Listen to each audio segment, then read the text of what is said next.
Talk of China secretly arming Iran with modern air defense systems has stirred sharp debate across the Middle East, raising new concerns about the fragile security balance of the region. The rumors began after media outlets suggested that Beijing had supplied Tehran with HQ-9 surface-to-air missiles, a system often compared with Russia's advanced S-300. Yet Chinese officials quickly rejected the claims, describing them as false and misleading, while stressing that Beijing does not transfer weapons to countries directly involved in conflict.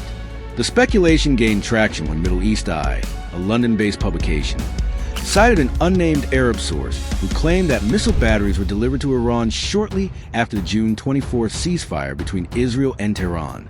According to that report, Washington and several Arab capitals had already been briefed about Iran's efforts to upgrade its air defenses.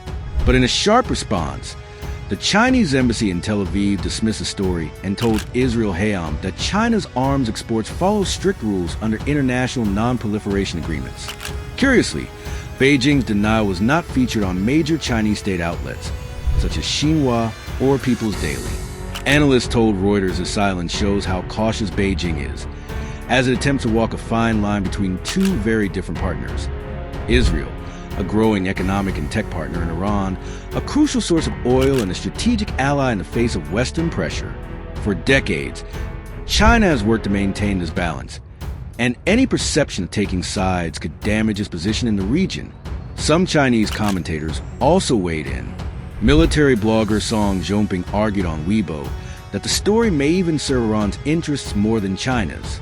He suggested Tehran could be deliberately promoting the idea that Beijing is supplying it with advanced weapons in order to send a message of strength to its rivals. According to him, presenting China as a partner in Iran's defense posture helps Tehran project resilience, regardless of whether such deals actually exist.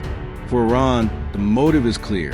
Repeated Israeli airstrikes in recent months have highlighted serious gaps in Iran's current defense systems.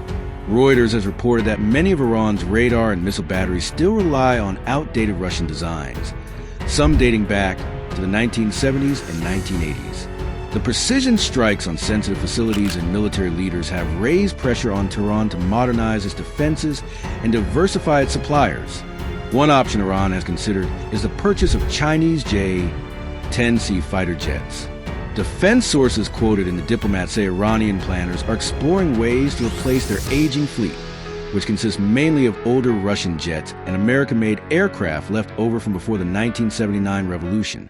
China's Ministry of National Defense has stated it is ready to share technology with friendly countries, but so far no official announcement of a deal with Iran has been made. Skepticism remains strong in military circles. Retired officers in China and Taiwan have suggested in interviews with regional media that Beijing would avoid giving Iran weapons that could drastically change the balance of power. They argue that while Beijing has sold drones and basic arms abroad, supplying Tehran with high-end systems like HQ-9 batteries or modern jets would risk damaging its profitable ties with Israel, which is an important partner in technology and trade. From the Israeli side, there is visible unease. Officials in Tel Aviv told local newspapers that rather than providing Tehran with modern arms, Beijing should use its influence to curb Iran's ambitions. Israeli experts warn that the transfer of advanced Chinese missile systems or fighter jets would not only embolden Iran, but also complicate U.S. and Israeli military strategies in the region. Some believe it could even push Washington to increase pressure on Beijing in international forums.